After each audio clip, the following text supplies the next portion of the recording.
In our NBA champion and former NBA coach Avery Johnson here on the phone. Coach, when you hear that Kyrie Irving recommitting now to the Nets, what are your thoughts? No surprise. Kyrie Irving didn't really have a market for a 4-year contract and a sign-in trade. So I think and the Brooklyn Nets weren't going to commit to him long term. So the Brooklyn Nets really had all of the power in this situation. Unless Kyrie wanted to not opt in and go and sign the mid-level somewhere and lose $35 million in one season. So in this situation, no surprise, even though it's breaking news, is not really breaking news to me because, again, it's all about who has the leverage, who has the power, who has the suitors. And in this situation, his market was very, very small, and even for a team like the Lakers, who were reportedly interested, they have one more year with Russell Westbrook, and then, they'll have a lot more flexibility in the offseason, and probably so will Kyrie if he can play in, 85, 90% of the games, which he historically hasn't done. He'll have more of a market, and some of the teams who are waiting on the sidelines probably figure that they can get him at a better price on a shorter deal. Keep your coach's hat on for us. Take us inside your mind. How do you approach having a guy like Kyrie on your team, on the floor, considering the sort of drama that he brings on and off the floor? Well, I just think for Steve Nash, in his case, he's not a coach that's been around for a long time. And Kyrie remembers the guy that says, hey, KD and I, we don't really need a coach. And I think Kevin Durant has probably a lot more respect for the coaching, the craft of coaching.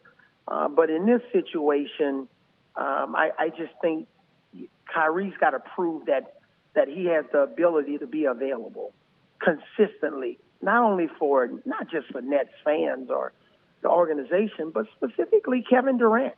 Kevin Durant invested a lot into this relationship. He invested a lot in terms of, sweat equity and capital in terms of what he's done on the floor, and he's been there for his team. But his, Robin to Kevin Durant's Batman hasn't been there consistently enough. They've only played in, basically a two-handful of games together, and that's not what Kevin Durant signed up for. So I just think right now the best thing for Kyrie is he's opted into this one-year deal to play at a high level consistently on the road, at home, and also in the playoffs to really prove that he is that consistent elite player like he's getting paid to prove. And if he can do that, we'll see what else the Nets can add to this roster because even now, they're not a championship team. Are you envisioning then that Kyrie is committing to this for the money, or can you see them sort of patching their relationship, Kyrie with the front office, with KD, and able to win a championship or at least get closer this time around to try to get it done in this 1 year left? Well, right now, currently constructed, with Ben Simmons being one of the big other question marks with this team, currently constructed, they're not a championship team, but you check back with me around All-Star break, and if you told me, Kyrie Irving is, played in all but 3 games and he's playing at a high level, we know KD is a superstar. Kevin Durant has proven it over and over again, 2-time Finals MVP, and probably would have been another Finals MVP had he not gotten injured. So we know what we get him from KD.